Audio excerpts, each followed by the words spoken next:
Bonjour tout le monde.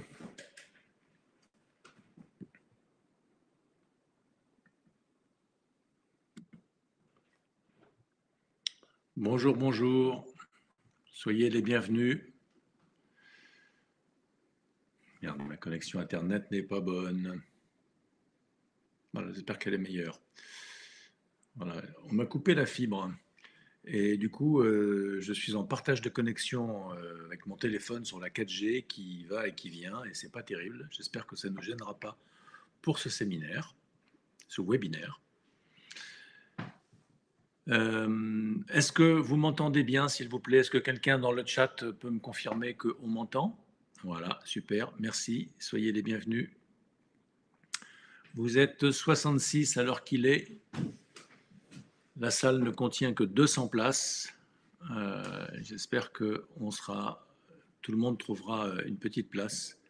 Sinon, il y aura évidemment un replay, comme toujours, qui sera mis à disposition sur YouTube. Mais même si on est peu interactif dans les webinaires, malgré tout, c'est une chose que de le vivre en direct et c'en est une autre que de l'écouter en replay. C'est moins intéressant en replay toujours. Bon, eh bien on va commencer si vous voulez bien, il est 13 heures. Je ne sais pas si Franck nous a rejoint, je le regarde, apparemment pas. Bon, il va arriver en cours de route, puisque vous savez que je co-anime avec mon associé et cofondateur de l'école d'énergie, qui s'appelle Franck et qui est là présent à chaque fois et qui va nous rejoindre dans une petite minute. Il m'a dit qu'il arriverait juste au début de la conférence. Il va arriver juste après le début et ça ne change pas grand-chose et c'est très bien.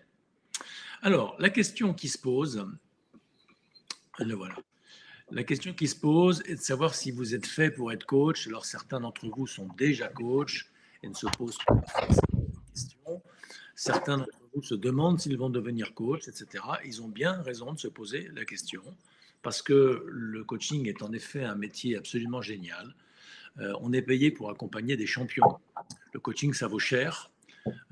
L'entreprise investit de sommes importantes pour des personnages, hommes et femmes, jeunes et vieux, gradés et pas gradés, qui en valent la peine. Des gens à gros potentiel sur lequel reposent de gros challenges. Alors, il s'agit de les inviter à se dépasser pour augmenter leur impact, et ça, c'est très intéressant. Ce sont des personnes de grande valeur qui ont besoin de s'épanouir davantage, qui souhaitent se remettre en question pour passer éventuellement des caps difficiles dans leur trajectoire professionnelle. Alors, je vois un petit truc qui s'affiche pour me dire que ma connexion est faible. J'espère que vous m'entendrez bien. Franck, pour l'instant, ça va très bien, Paul. Si tu ne m'entends pas bien, tu prends le relais. Hein, parce que... Ok. Le coaching, métier génial. Je n'ai pas besoin de vous en convaincre sans doute. On est payé pour se développer. Notre fonds de commerce, c'est nous-mêmes. C'est le recul qu'on a eu du goût et de la passion à prendre volontairement parce qu'on était des passionnés de la relation, de la communication et du développement personnel. Et maintenant, on nous paye pour faire ce qu'on aime faire. Donc, c'est absolument génial. Cela dit, c'est aussi une lourde responsabilité. C'est un travail d'orfèvre. C'est un travail exigeant, difficile, délicat, subtil, précis, etc. Et ça ne s'improvise pas complètement. Alors Franck, en effet, ton micro est ouvert et ça fait un peu de bruit. Si tu peux, peut-être que je peux lui couper son micro. Voilà, je le fais. Il faudrait que je pense à lui rallumer. Bref, ça faisait des bruits parasites. Je t'ai coupé le micro, Franck. Hein. Voilà, tu le rallumeras quand tu voudras dire quelque chose. Donc voilà, le coaching, c'est passionnant, mais en même temps, c'est exigeant. Alors, d'autant plus que c'est pas si évident que ça. Il ne suffit pas d'avoir une vocation, d'être bien entraîné, d'être bien formé d'une manière spécifique aux techniques de coaching. Je fais cette parenthèse parce qu'il y a des gens qui disent « Ouais, moi je fais de la vente depuis 20 ans, je fais du management depuis 10 ans, j'adore la communication, est-ce que j'ai vraiment besoin de me former ?» Ma réponse est oui, absolument. Ce que vous avez appris et vos talents, les gens disent aussi, moi, les gens spontanément viennent se confier à moi, j'ai une très bonne écoute, est-ce que j'ai vraiment besoin de me former? Absolument. Parce que c'est pas parce que vous êtes un bricoleur assez doué que vous êtes un professionnel du bâtiment ou des travaux publics. Vous voyez, il y a quand même des choses qui s'apprennent, et notamment une certaine forme d'écoute, justement, qui n'est pas du tout innée, qui n'est pas du tout spontanée. Il faut beaucoup travailler pour y accéder. une posture particulière qui n'est pas la posture qu'on imagine de ceux qui écoutent gentiment ou de ceux qui donnent gentiment des conseils. Ceci n'a rien à voir avec le coaching. Voilà. Et puis pour finir, pratiquer un métier, c'est bien, mais il faut en vivre, sinon vous n'êtes pas un professionnel si vous n'avez pas de clients. Et pour avoir des clients, il faut apprendre à vendre. Et ça, ce n'est pas si évident que ça. Donc, on vous apprend ça dans les formations professionnalisantes. Et donc, c'est indispensable de vous former spécifiquement au coaching. Alors, avant de vous lancer dans une formation longue et coûteuse en argent, coûteuse en énergie et en remise en question que vous allez devoir faire sur vous-même pour vous aligner sur la posture et les comportements cibles, pour acquérir finalement la quintessence du métier de coaching, eh bien, il faudrait être sûr de ne pas se planter, quoi. Il ne faudrait pas être à côté de votre vocation. Alors, c'est rare que ce soit le cas, on ne vient pas au coaching par hasard, mais comme de plus en plus c'est un métier attractif et que de plus en plus de gens sont un peu désabusés du management en entreprise, il pourrait y avoir cette année, notamment les années suivantes, des tas de gens qui déboulent dans le coaching alors qu'ils n'ont pas la vocation pour l'être. Simplement, ça leur paraît moins pire que ce qu'ils faisaient avant. Et il ne s'agit pas de faire rêver les gens. Le coaching, c'est difficile, c'est un vrai métier. Et comme tout métier, faut être bon. Et pour être bon, faut être doué. Donc évidemment, quelqu'un de doué qui n'apprend pas ne deviendra jamais excellent, mais quelqu'un qui n'est pas, pas un musicien, vous pouvez lui apprendre la musique, il restera toujours mauvais. Il ne sera jamais un bon musicien. Et bien voilà, il faut vérifier. Alors c'est ce qu'on va tâcher de vérifier ensemble, hein, en 3 temps. On va d'abord vous demander qu'est-ce que vous êtes venu chercher dans ce webinaire, parce qu'après tout, on ne vous connaît pas forcément et on ne sait pas bien ce que vous aimeriez trouver, donc vous allez nous le dire dans le chat, s'il vous plaît. Ensuite, on va vous dire, nous, très rapidement, qui on est. Il y a quelques slides qu'on avait prévus, mais qu'on ne va peut-être pas utiliser, donc vous nous pardonnerez de passer un peu rapidement, pour pouvoir consacrer tout le temps disponible à vous poser des questions et à y répondre nous-mêmes, de façon à ce que ce soit un petit peu interactif. Voilà. Donc, Franck, il y a des gens qui sont perdus, par exemple, qui n'arrivent pas à repasser sur la fenêtre caméra, je ne sais pas quoi, donc si tu peux les aider. En tous les cas, voilà, la première question sur laquelle je vous invite à répondre par écrit dans le chat, c'est qu'est-ce que vous êtes venu chercher dans ce webinaire? Faites pas 40 lignes, mais 3 lignes, ce serait déjà pas mal. J'entends que quelqu'un est intéressé par les facteurs de réussite et de succès pour se constituer une clientèle. Sophie est étonnée du thème, elle pensait que c'était autre chose. On va parler du coaching. Alors, il faut vous dire que dans la communication qu'on a sur nos webinaires, il y a le nom du masterclass qui porte à confusion avec le thème du webinaire. Le masterclass, je crois, c'est l'excellence en coaching d'équipe, un truc comme ça. Et par ailleurs, ça se décline en toutes sortes de thèmes de conférences différentes les unes des autres. Donc un coup, c'est le rayonnement du coach, comme ce sera le cas la prochaine fois. Un coup, c'est la vocation de coach, comme c'est le cas cette fois-ci. Une autre fois, ça a pu être autre chose et ça pourrait être autre chose. Donc voilà, on est attentif à ce que vous venez chercher. On vous laisse vous exprimer.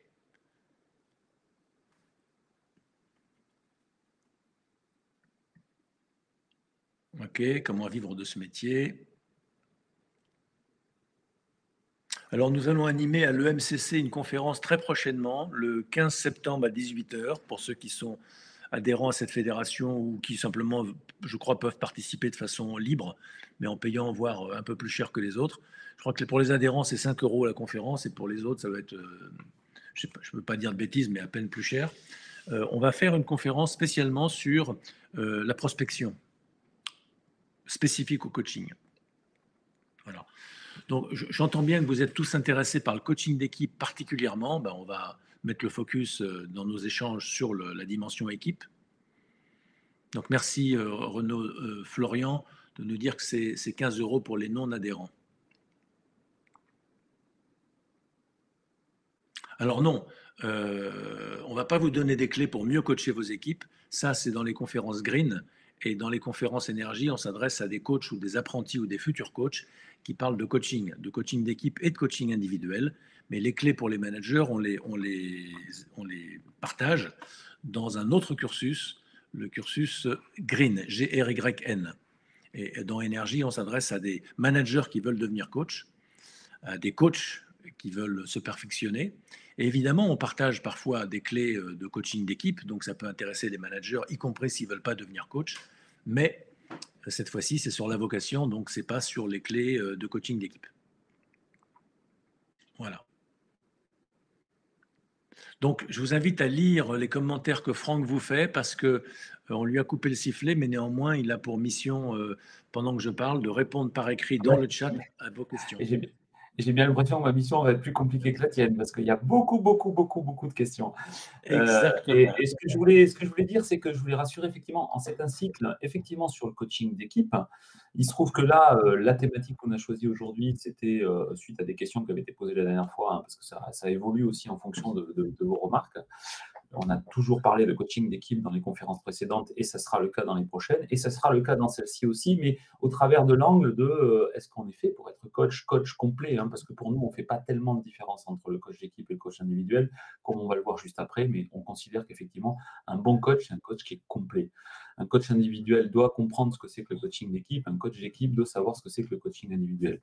Et c'est vrai que chez nous, on a tendance plutôt à former d'abord en coaching d'équipe avant d'aller vers le coaching individuel, ce qui n'est pas le cas de la plupart des écoles qui font des choix différents et qui sont tout à fait aussi valables, hein.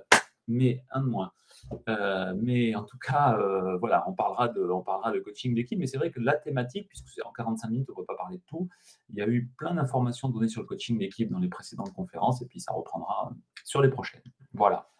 Donc, du coup, je prends juste la main, Oui. voilà, justement pour vous dire que ce qu'on considère, nous, c'est que le coaching d'équipe, c'est la grande poste du coaching.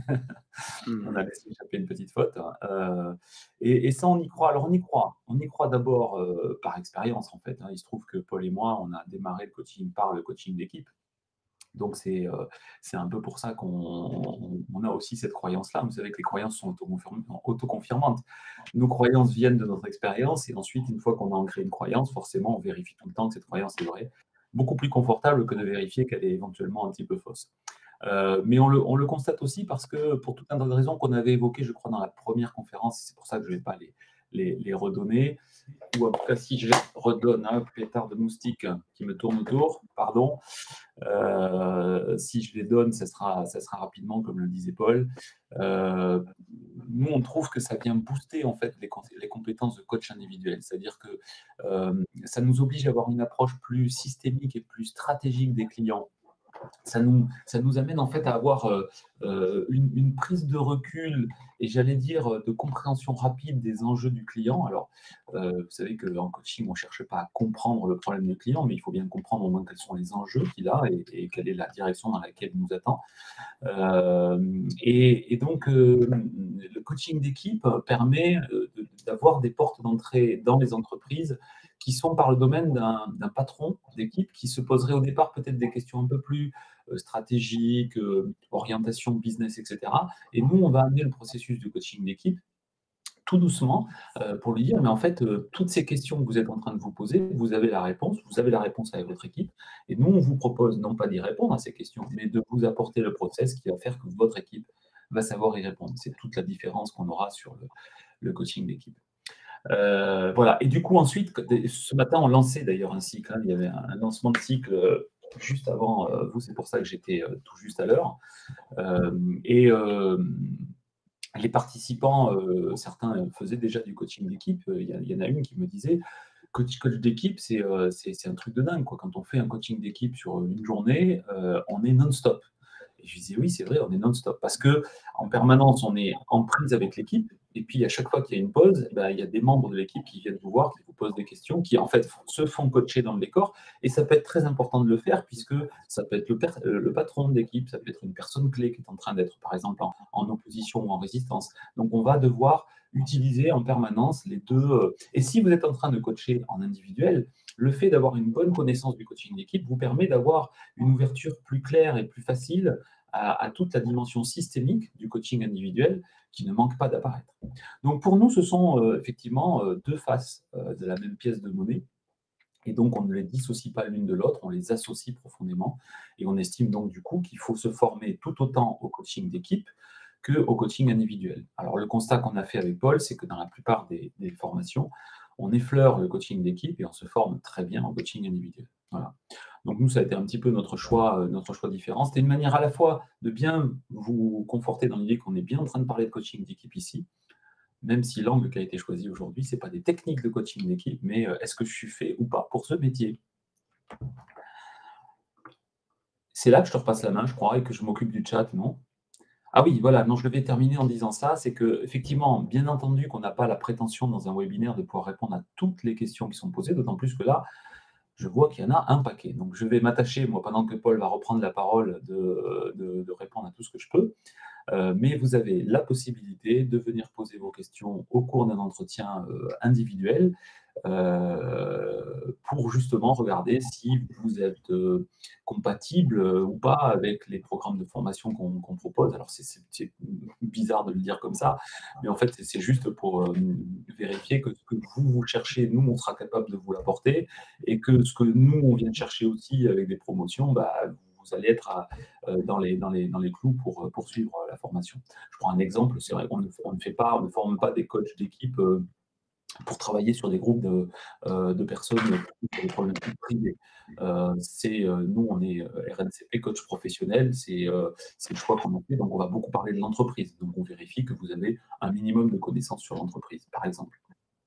Voilà. Ok.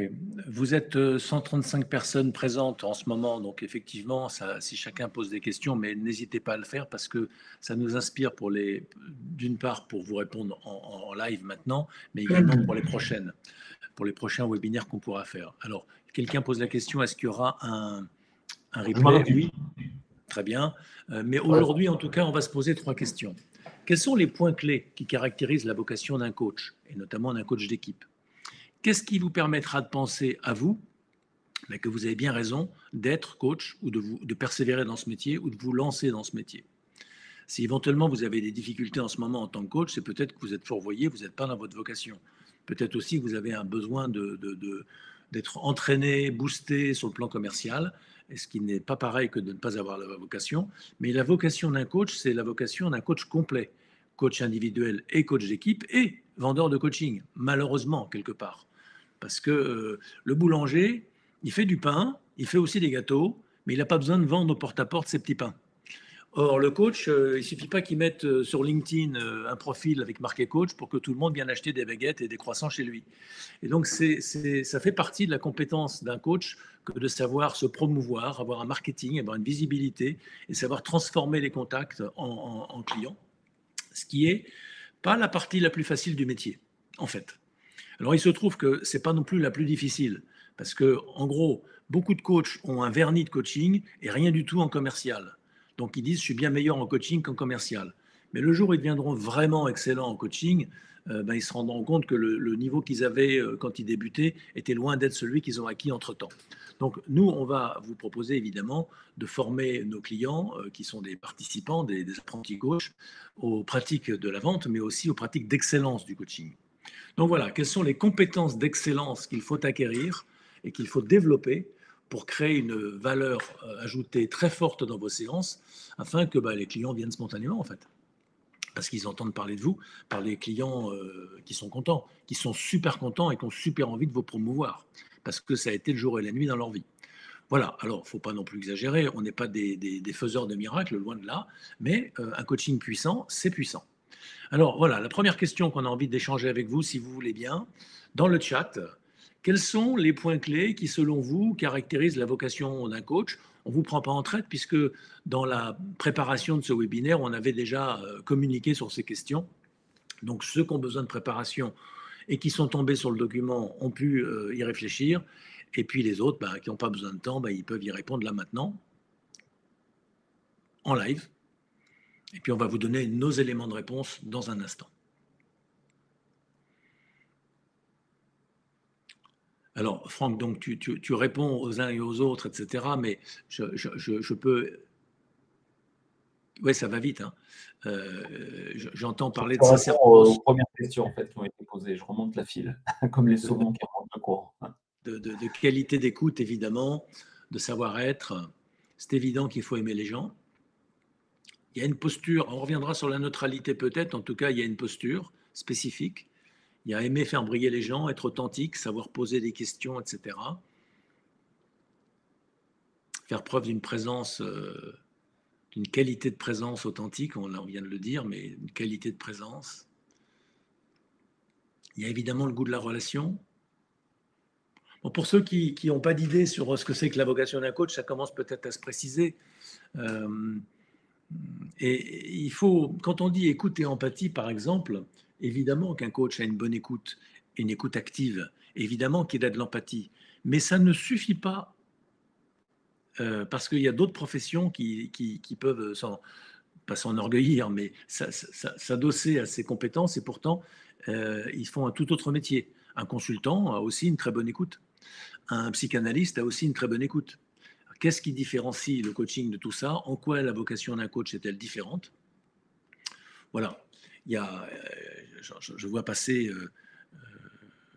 l'expression de passage à l'acte. Effectivement, nous accompagnons les clients à passer à l'action. Ça, c'est vrai.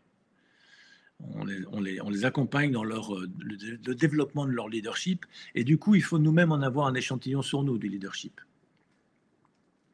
Je vois que quelqu'un écrit la bonne question, puis d'autres ont parlé du questionnement, etc. Bien sûr, il faut être inspiré pour poser là, à défaut de les, plutôt les à défaut de là, les bonnes questions.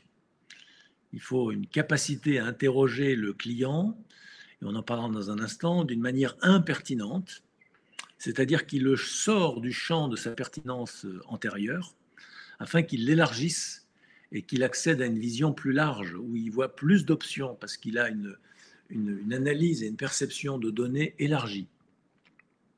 Alors voilà, vous avez commencé à répondre très largement. Je plains Franck qui doit être submergé de choses auxquelles on ne peut pas répondre à tout, bien sûr, mais donc je vais vous proposer notre réponse qui est structurée, je crois,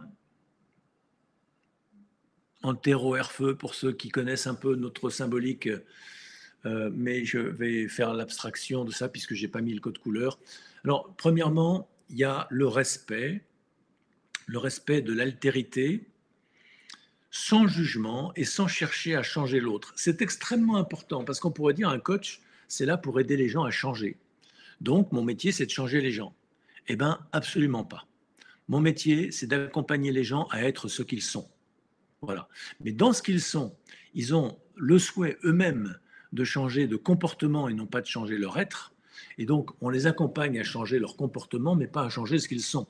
Si on touche à ce qu'ils sont, c'est pour qu'ils le soient davantage. C'est pour qu'ils s'affirment, c'est pour qu'ils se révèlent dans leur signature profonde. Donc, il y a un respect inconditionnel de l'autre tel qu'il est, sans interférer avec ses valeurs, avec ses croyances, même si, sans interférer, je veux parler d'un point de vue moral. On n'est pas là pour interpréter, on n'est pas là pour juger, on est là pour accompagner la personne à partir de ses croyances, y compris si on ne les partage pas.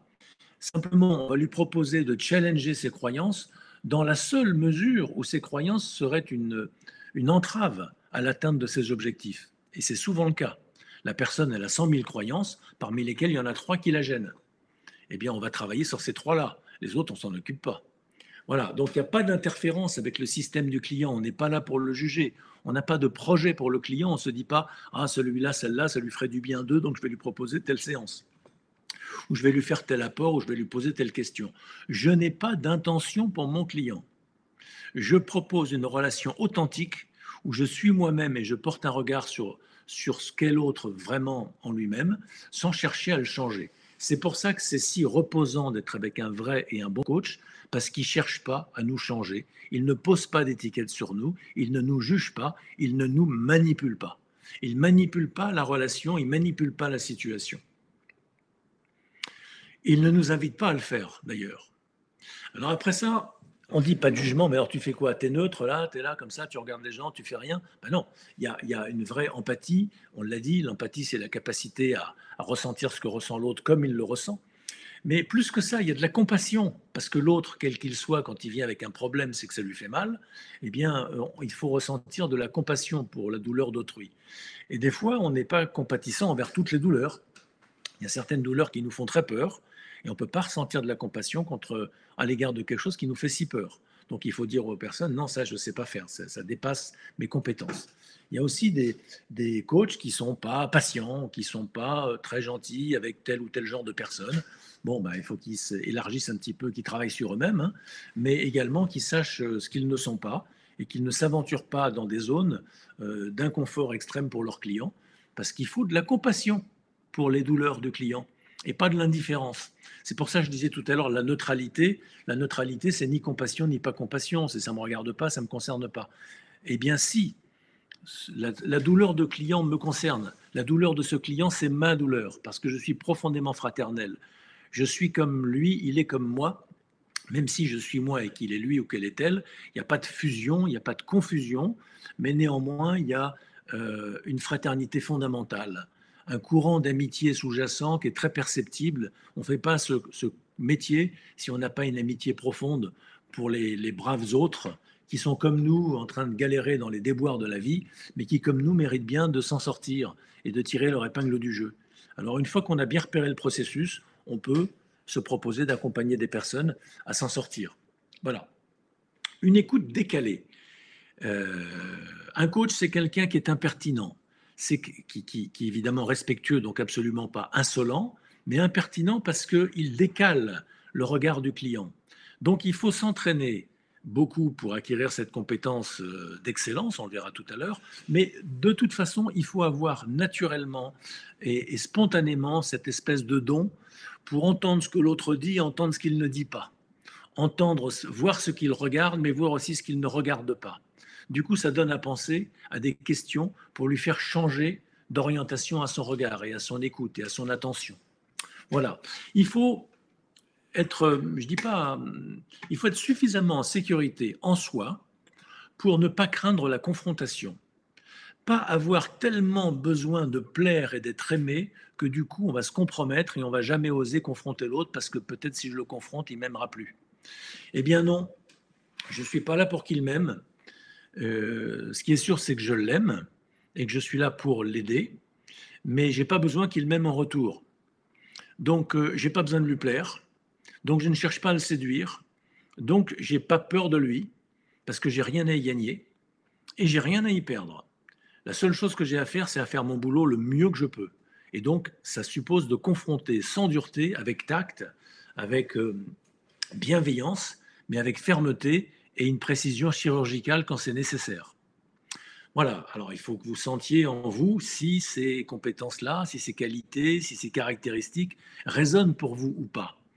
Et notamment, est-ce que vous croyez suffisamment en la vie, en vous-même et en l'autre pour pouvoir l'aider à se dépasser sans qu'il force comme un malade et sans que vous le portiez à bout de bras.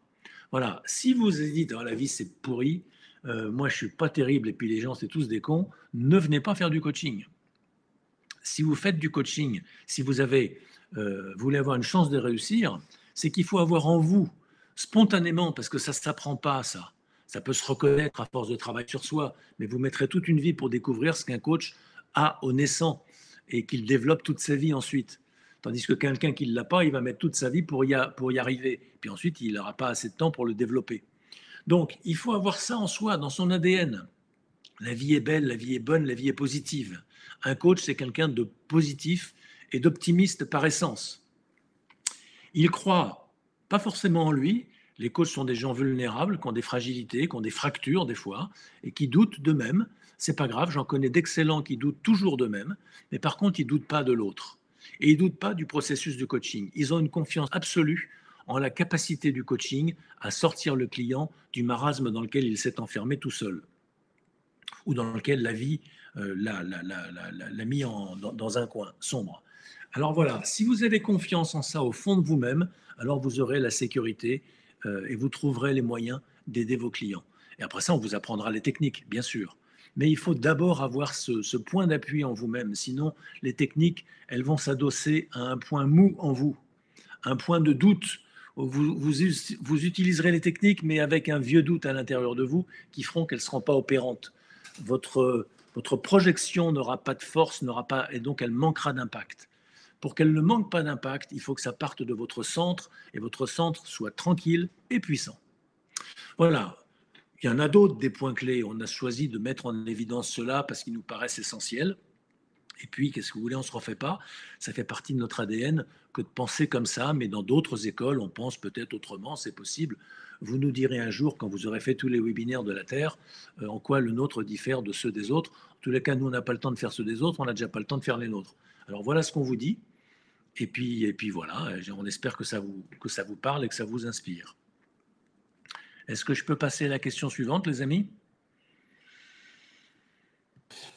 J'en profite, si tu m'autorises, Paul, à vous dire qu'il y a pas mal de, enfin, il y a énormément de questions, donc merci, parce que c'est ça qu'on cherche, hein, dans un webinaire, c'est à échanger. D'ailleurs, n'hésitez pas à vous répondre les uns les autres aussi. Je fais de mon mieux pour répondre à tout, mais en même temps, il y a plusieurs questions qui sont les mêmes, donc lisez bien les commentaires parce que vous y ferez référence. Et puis, il y a pas mal de questions sur des projets personnels, et donc, on vous l'a dit tout à l'heure, mais n'hésitez pas à cliquer sur le bouton qui est tout en haut pour prendre un rendez-vous personnalisé, parce que je vois des questions en fait, de projets de vie auxquelles il est difficile de répondre au travers d'un webinaire qui s'adresse à tout le monde, évidemment. Donc, n'hésitez pas, je vois qu'il y en a déjà quelques-uns qui l'ont fait, à prendre un rendez-vous. Dans le calendrier, on a préféré laisser toutes les plages horaires ouvertes. Et si jamais on n'est pas disponible, enfin, on est 4 dans l'équipe, hein, mais si jamais l'un de nous n'est pas disponible, on vous contactera pour choisir un autre créneau qui conviendra bien à tout le monde. Voilà. Oui, au bout du fil, vous n'aurez pas une assistante, vous aurez des coachs professionnels qui ne vont pas vous tenir la jambe pendant une plombe, qui vont vous écouter et rapidement repérer ce que vous voulez, vous faire du retour en miroir. Et notre art, c'est de faire ça vite et bien. Parce que d'un autre côté, si vous voulez, on n'est pas des bénévoles, on ne fait pas ça on n'est pas des philanthropes, on est des commerçants aussi. Nous, on vend un programme d'une école. Dans ce cadre-là, on veut bien vous écouter très volontiers parce qu'on aime ça et pour créer du lien avec vous. On ne va pas chercher à vous vendre un truc coûte que coûte. On vous écoute, on vous répond, et ensuite vous repartez, content ou pas content, mais vous savez ça a créé de la valeur pour vous. Voilà ce qu'on va chercher à faire. Mais on n'a pas besoin d'une heure pour ça, une demi-heure suffit. Voilà ce que je voulais vous dire. Alors, la question suivante, c'est qu'est-ce qui vous permettrait de penser que vous auriez raison de vous lancer dans le coaching, compte tenu de ce qu'on vient de partager à propos de la vocation?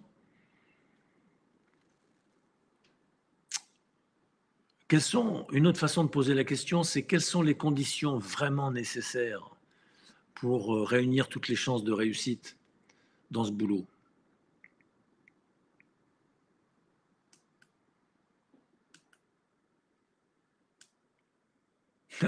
Le feu, l'altruisme. Alors oui, il faut du feu, de l'air, de l'eau, de la terre. Comme vous le savez, dans notre modèle, le feu, c'est l'orientation résultat, c'est la chaleur qui fait progresser et qui fait croître les végétaux, c'est la capacité à apporter de la lumière. L'air, c'est l'inspiration, c'est être capable de donner de l'élan, de l'enthousiasme, de l'espoir, d'ouvrir les horizons, de créer de la vision pour les autres. L'eau, c'est conforter la relation, c'est être à l'écoute des émotions, donner des permissions pour que l'autre soit vraiment lui-même centré dans son ressenti intime des situations. Et puis la terre, c'est la méthode, c'est les points d'appui, c'est la confiance ontologique en la vie, c'est la qualité de présence, c'est l'enracinement dans l'instant présent. Voilà, évidemment, il faut tout ça, hein, bien évidemment. Il faut évidemment tout ça. Alors, je vais, tout en vous laissant, sans vous couper l'herbe sous le pied, vous pouvez continuer à partager vos éléments de réponse. Nous, ce qu'on vous propose pour vous lancer dans le coaching, c'est de vérifier si vous répondez bien à ces 5 critères. Le premier, dans le bleu, c'est est-ce que vous connaissez bien le monde de l'entreprise? Le coaching des particuliers est un marché également, mais si vous vous lancez dans le coaching en entreprise, il faut impérativement connaître le monde de l'entreprise. Si vous êtes par exemple coach vocal et que vous êtes coach de sportif et vous dites ouais moi j'aime bien l'entreprise puis en plus ça gagne bien, tiens je me lancerai bien dans l'entreprise. C'est pas impossible que ça réussisse, mais franchement vous partez de loin. La marche va être très haute parce que vous n'avez pas idée des tensions qui se jouent dans l'entreprise, vous connaissez pas les codes, c'est chaud. Hein. L'entreprise, surtout maintenant avec ce qui est en train de se passer et ce qui va se passer bientôt, c'est chaud patate. Donc, il faut être baigné, il faut être passé par là. Il faut avoir été un manager soi-même pour pouvoir manager, pour pouvoir coacher des managers.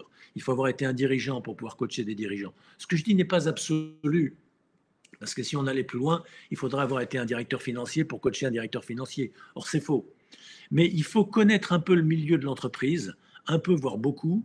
Alors, si vous avez travaillé dans une administration territoriale, ça le fera. Mais si vous avez bossé toute votre vie dans l'hôpital ou dans les maisons de retraite, vous allez aller vous proposer du coaching dans l'industrie aéronautique, vous allez avoir du mal, franchement. Donc ça, c'est la première chose, c'est de bien connaître le monde de l'entreprise si vous vous lancez dans le coaching d'équipe en entreprise. Deuxième chose, c'est le truc vert. Est-ce que vous êtes apte à la position basse? Bien sûr, il y a des gens qui ont de l'ascendant sur autrui, ils ont du leadership, ils ont du charisme. Quand ils parlent, on les écoute et généralement, ils ont un avis sur tout et généralement, c'est un bon avis. Ils sont intelligents, plus que la moyenne peut-être, et donc on a tendance à les écouter. Mais ça, c'est de la position haute, les amis. Un coach, c'est en position basse. Un coach, ça n'a pas d'avis, ça ne donne pas de conseils. Et il y a beaucoup de consultants excellents qui veulent se lancer dans le coaching parce qu'ils ont compris toute la vertu de la position basse, mais pour autant, ils ne savent pas la prendre parce que c'est toute une vie qu'ils ont derrière eux de position haute. Pareil pour les formateurs. Moi, aujourd'hui, là, en vous parlant, je suis dans une position de conférencier et de formateur, je suis en position haute. Évidemment, je ne fais pas mes coachings de la même manière. Mais si je faisais du coaching dans la position dans laquelle je suis, tandis que je vous parle en ce moment, eh bien, vous n'auriez aucune place pour répondre aux questions. Et d'ailleurs, je ne vous poserai pas de questions, comme je suis en train de le faire, je suis en train de vous asséner des réponses. Alors certes, je le fais avec des précautions, je le fais sans prétendre avoir raison, je le fais sans être dogmatique, mais je le fais. Tandis que dans le coaching, on ne le fait pas. Il y a une position basse fondamentale, et si vous avez du mal avec ça, eh bien peut-être faut vous questionner, c'est peut-être pas coach qu'il faut faire. C'est peut-être formateur, c'est peut-être consultant, c'est peut-être, je sais pas moi, conseiller à la chambre de commerce, mais pas coach. Après ça, l'impertinence. J'ai vu que des gens disaient j'aime bien la notion d'impertinence. Eh bien oui, si vous l'aimez bien, bienvenue dans le coaching. Parce que si c'est pour caresser le client dans le sens du poil, pas oser lui faire de tort en lui posant des questions parce que vous avez peur de le chahuter, non, il ne faut pas avoir peur de chahuter. Le coaching, ça chahute. Le coaching, ça bouscule. Le coaching, c'est fait pour changer, hein. Le client, il vient pour ça. Il vient pour être challengé. Donc, il faut le challenger. Alors, certes, en position basse, certes, il y a un art, il y a une manière, il y a des techniques. On ne fait pas ça n'importe comment. Il faut de l'alliance, il faut du tact, il faut des précautions oratoires, il faut une formulation spécifique à vos questions, il faut une orientation particulière de vos questions, il faut une intention stratégique particulière qu'on vous apprendra, mais il faut que vous ne soyez pas fâché avec la notion d'impertinence et de décalage. J'y faisais allusion tout à l'heure, on le reprend maintenant. Et puis, alors tout à fait paradoxalement, le lâcher-prise. Si vous êtes un perfectionniste et que vous ne pouvez pas supporter de commettre une erreur, ou que quelqu'un vous fasse un reproche, ou que quelqu'un ne soit pas absolument satisfait de la moindre chose que vous faites, ne venez pas dans le coaching. Le coaching, c'est un métier où on tâtonne, où on gère dans l'émergent de la relation avec le vivant, on gère de l'improvisation en permanence. Donc évidemment, on n'est pas parfait. Et donc, il faut lâcher prise tout le temps. Et il faut apprendre à nos clients, si je puis dire, entraîner nos clients. Dans 99% des cas, leur problème, c'est qu'ils veulent tout contrôler. Et ce qu'ils viennent chercher, c'est à être accompagnés dans le lâcher prise. Notre métier, c'est le lâcher prise. Donc voilà, soit ça vous dégoûte par avance et ne venez surtout pas là-dedans, ça vous dit, ah ouais, pas mal, ça m'intéresse ça. Mais ayez l'humilité de dire, ouais, enfin, le lâcher prise, moi je ne suis pas tellement capable de lâcher prise dans ma vie. Mais vous avez raison, vous n'en êtes pas capable et moi non plus, mais on y travaille, on se soigne, docteur. Eh bien, ces quelques longueurs d'avance que nous ont données les années de travail sur nous-mêmes autour du lâcher prise nous rendent légitimes à accompagner avec beaucoup d'humilité des personnes qui ont un mal de chien à accepter l'inacceptable. Et on le comprend, parce que précisément c'est inacceptable. Mais pour autant, il va falloir l'accepter. Et comment? Eh bien, en lâchant prise. Ce qui ne veut pas dire déserter ou abandonner. Mais ça, c'est un autre sujet dont on parlera un jour quand on fera une conférence sur le lâcher prise. J'en dis quelques mots pour qu'on se comprenne dans les mots qu'on emploie. Mais c'est pas pour. Donc, soyez pas frustrés si on n'en dit que quelques mots. Voilà. Franck, tu veux dire quelques mots sur le chat, à propos du chat? J'ai mal au doigt. Merci pour toutes vos questions et vos remarques. C'est vraiment très très sympa de voir toutes ces questions, ces suggestions, ces partages. Voilà, merci de tout ça et continuez à poser vos questions. Du coup, je pense que c'est mieux que moi je reste sur le chat, Paul, parce que je me suis un peu déconnecté. Je ne sais même plus où t'en es là. Ok, pas de souci. Non, j'en suis à la Après, troisième question. je peux prendre la main un peu plus bas comme prévu, hein, il n'y a pas de souci. Ce que je dirais Ok. peut-être juste, puisque tu m'as attendu, tu sais que je le prends facilement le crachoir, c'est juste de se dire aussi, parce qu'il y a pas mal de questions sur comment réussir en tant que nouveau coach, jeune coach. Et je pense que parfois, il peut y avoir, je m'en rends compte quand je fais de la supervision, parfois il peut y avoir une forme d'intégrisme, avec tous les guillemets qui vont bien, des formations coaching où on vous explique que vous n'êtes pas là pour donner votre expérience, vous n'êtes pas là pour répondre aux questions du client, vous n'êtes pas là pour le conseiller, vous n'êtes pas là, vous êtes là pour faire du coaching. Et je pense qu'on a raison dans les formations de vraiment vous former à ce que ce nouveau métier va vous apporter. Et ensuite, pour réussir, je pense qu'on peut par contre tout à fait s'appuyer sur qui nous sommes et où est-ce qu'on est légitime et crédible. Moi, je me rappelle très bien, ce n'est absolument plus le cas aujourd'hui, mais que quand j'ai débuté, je me suis appuyé dans certains rendez-vous commerciaux sur ma légitimité de manager. Parce que sur quoi d'autre est-ce que je peux m'appuyer? Et à l'époque, moi, je tournais avec Paul, qui lui était déjà coach depuis 10 ans, et qui me regardait avec le petit sourire qu'il vient de faire, là d'ailleurs, à l'instant, en se disant pourquoi il fait ça? Parce que lui, il n'en avait plus besoin. Et puis moi, après, j'ai lâché là-dessus et je me suis vraiment centré sur le coach que j'étais devenu. Et souvent en supervision, il y a des clients, c'est touchant, qui me disent, mais est-ce que j'ai le droit de dire que j'ai été consultant en organisation, que j'ai été manager, que j'ai été cadre soignant, enfin, et je leur dis, mais bien sûr, appuyez-vous là-dessus. Et probablement que de toute façon, dans votre coaching, au départ, il va y avoir une partie de ça, d'exemples que vous allez prendre et qui vont rassurer votre client parce que vous allez apporter une forme de légitimité. Ouais, je prends un exemple, c'est une personne qui est dans notre équipe et qui a une vraie compétence dans le domaine médico-social et qui, en même temps, quand elle est venue au métier du coaching, s'est dit bah, j'arrête le médico-social parce que c'est bon, j'en ai fait pendant 25 ans et là maintenant j'ai envie de passer à autre chose. Et en même temps, probablement que sa réussite, au moins au démarrage en tant que coach, sera dans ce milieu qu'elle connaît bien. Parce que ça va lui permettre d'asseoir sa compétence de coach sans changer complètement d'environnement. Et puis, dès qu'elle va bien maîtriser le coaching, elle pourra faire du coaching n'importe où, chez Dassault, à l'aérospatiale, enfin, ça n'existe plus, chez Airbus ou dans une asso. Voilà. Donc, c'était juste ça que je voulais préciser. Ça me fait gagner un Ok. message. Merci. Le temps avance, donc la question, je vous la pose plus, je la formule et j'y réponds, s'il vous plaît, puisqu'on est censé vous proposer un webinaire de 45 minutes et on en est à 41. Je ne regrette pas un instant le moindre mot qui a été prononcé jusqu'à présent. Simplement, on a toujours prévu un peu large parce qu'on a trop d'appétit, plus gros que le ventre. Alors, quelles sont les compétences d'excellence à acquérir pour créer beaucoup de valeur auprès de vos clients? Encore une fois, on prend appui sur le modèle terreau-feu que j'ai présenté rapidement. Tiens, c'est marrant, c'est tout écrabouillé. On a du mal à lire. Il faut être capable de vous engager dans une qualité de présence à l'instant présent, à l'instant où commence la séance. Vous n'êtes pas là à vous dire, ah oui, alors, vous savez, en entreprise, quand on prend contact avec les gens, on boit un petit café, on discute le coup, on fait, voilà, puis on entrera dans le sujet dans un quart d'heure. Le client qui paye 5 ou 600 euros de l'heure sa séance, il ne se dit pas qu'on va commencer dans un quart d'heure, hein, parce que le quart d'heure lui coûte 150 balles. Donc, si c'est pour dépenser, enfin, si c'est pour prendre des cafés avec ses copains, il en a plein le tour de la taille des copains. S'il va chez son coach, c'est pour que ça démarre tout de suite et qu'il y ait un haut niveau de valeur ajoutée dès le départ. Pour ça, il faut être vraiment les yeux en face des trous, il faut être vraiment qu'il y ait un escargot dans la coquille à l'instant où la séance commence. Donc, voilà, il faut développer, apprendre la capacité à élaborer des contrats clairs pour créer une alliance forte avec votre client. C'est au début d'un coaching, on élabore un contrat de coaching.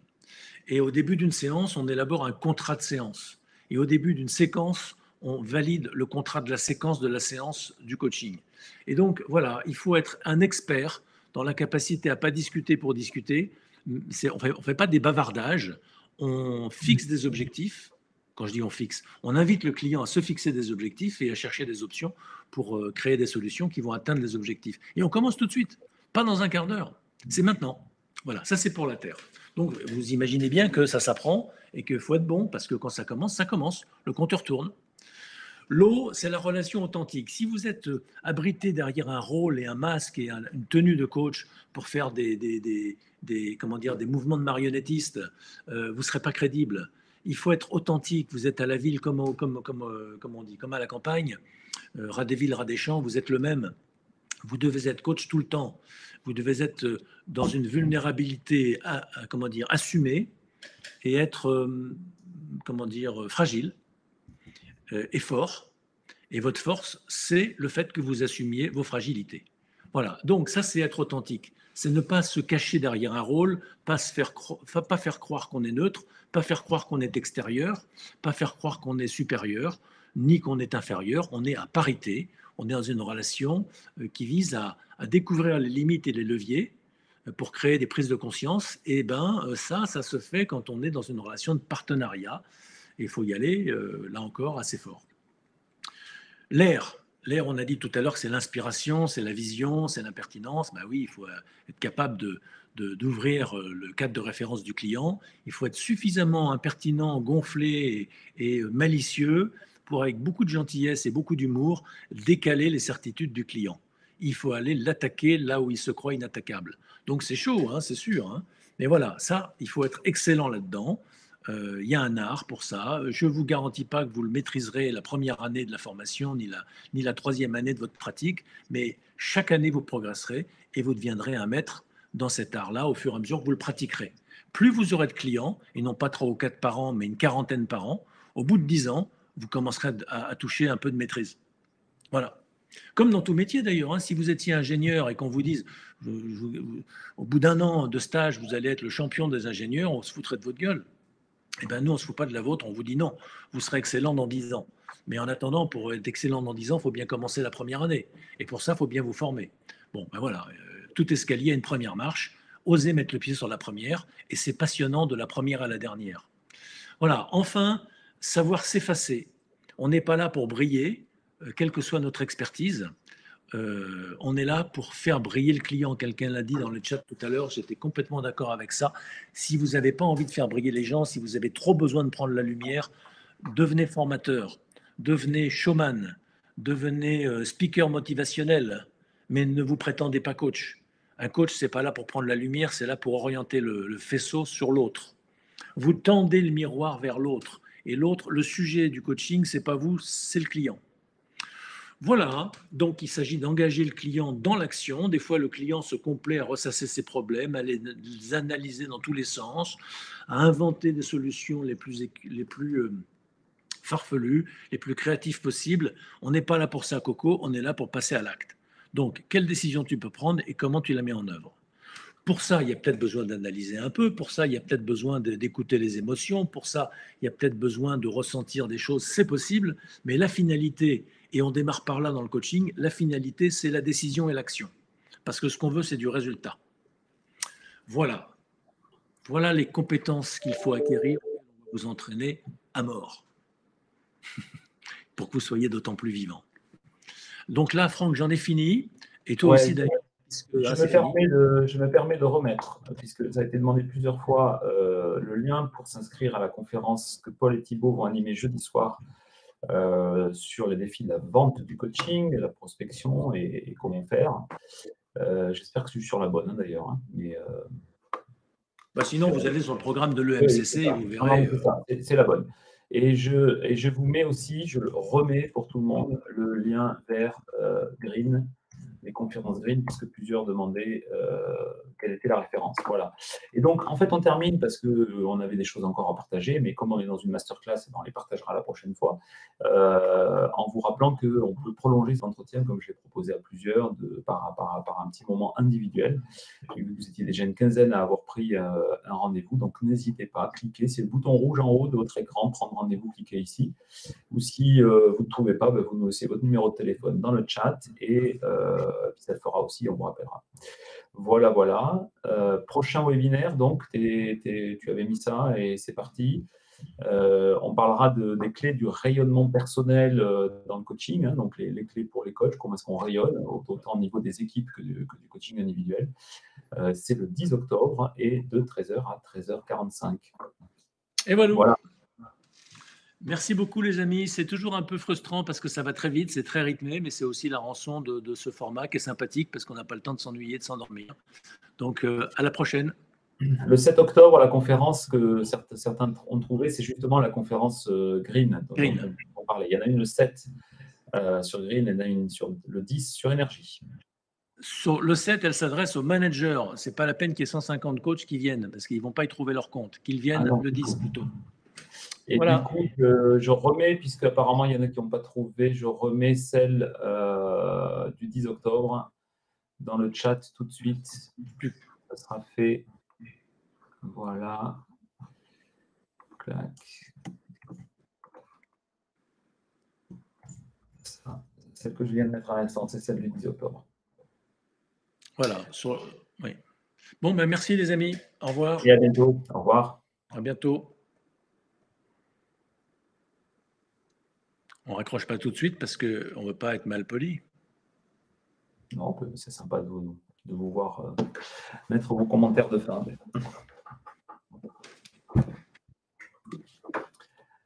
Belle semaine à tous. Au revoir.